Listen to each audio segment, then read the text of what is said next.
Cordial saludo, tutora. Mi nombre es Víctor Snyder López Blanco, estudiante de segundo semestre del programa de Derecho de la UNAD.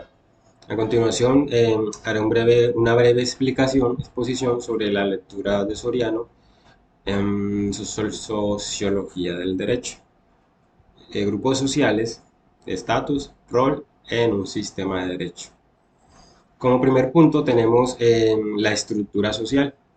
El concepto de estructura social en general puede entenderse desde un contexto cultural, social o institucional. Sí, los primitivos antropólogos, los funcionalistas y estadísticos utilizaban estos conceptos para su estructura. Este concepto de estructura social ha sido analizado en la dimensión histórica atendiendo los modelos mecánicos, orgánicos, piramidal y formal. La función social eh, es como la atención a una necesidad social, con independencia de la finalidad de este. Según Durkheim, es algo separado de la función y de los cuales el fenómeno social no puede tener conocimiento. Como segundo punto, tenemos los grupos sociales y los conglomerados, entendiendo como grupos sociales que son un conjunto de personas que mantienen una relación y una organización mínima para alcanzar un bien común. Em, a la vez es la unidad básica del análisis sociológico. Em, Esos grupos pueden ser clasificados como comunitarios, económicos, religiosos, políticos, culturales, laborales, etcétera. Y pueden ser flexibles en cuanto a relaciones de cohesión. Pueden ser de gran tamaño o un tamaño escaso o reducido. En cuanto a los conglomerados, estos respondían a colectivos de personas indiferenciados, es decir, que se unían mediante un interés momentáneo y que no tenían una organización estable, ni duración, ni una cohesión. Eh, Esos miembros se conocen, pues en los conglomerados, los miembros no se conocen y pues tampoco importa como quiénes son o su condición. Dentro de los conglomerados, los modelos básicos de agrupación social reciben el nombre de comunidad y sociedad. Pues es una denominación consolidada en la doctrina sociológica. Aunque también reciben el nombre de grupos primarios y grupos secundarios. Como tercer punto, dentro de la lectura, tenemos las diferencias o notas diferenciadoras entre las comunidades y las sociedades. Entonces tenemos que las relaciones de las comunidades son esenciales e integrativas y están regidas por tradiciones y la naturaleza de las cosas.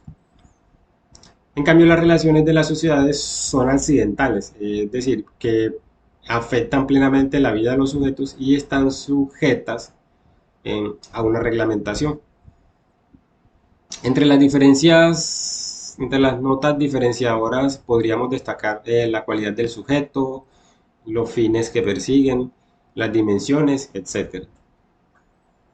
También las comunidades y sociedades podemos verlas como modelos de agrupaciones recurrentes, que se clasifican en sincrónicas y diacrónicas.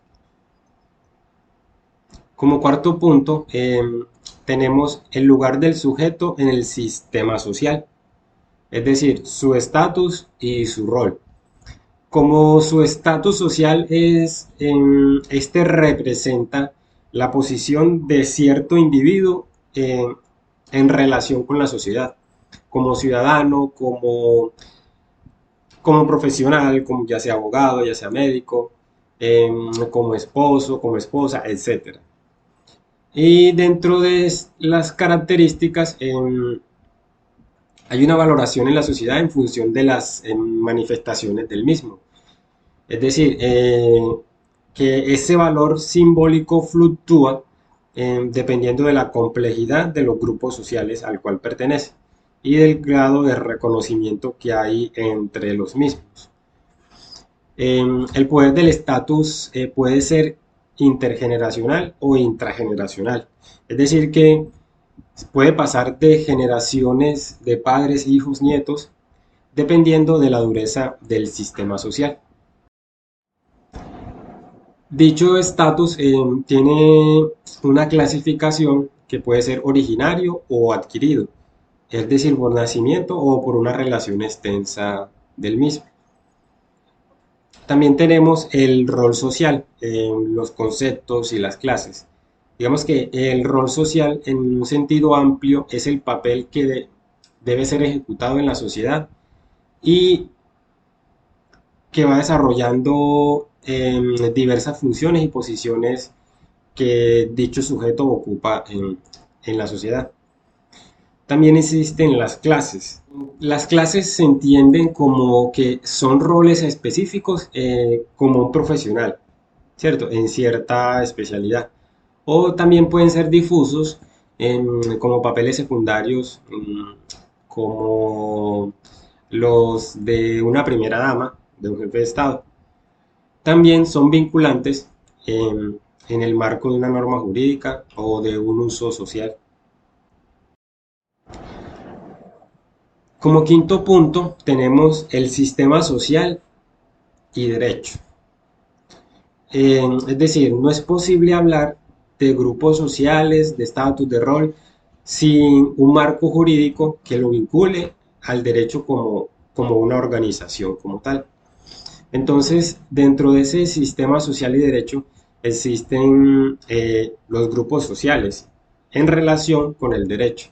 En general, el derecho es un elemento que define y que regula la interacción de los miembros de los grupos sociales, dándole forma de organización. Aunque puede darse en casos de que grupos no empleen la norma del derecho. Em, en las sociedades burocráticas el derecho es decisivo, ya que asigna los derechos y los deberes de los sujetos, es decir, los procesos y los desarrollos de las sociedades. En cuanto al estatus, el rol social y su relación con el derecho, en general las normas de conducta contienen los roles sociales en el mundo del derecho. Los derechos y deberes establecen normas y conductas sobre los roles jurídicos.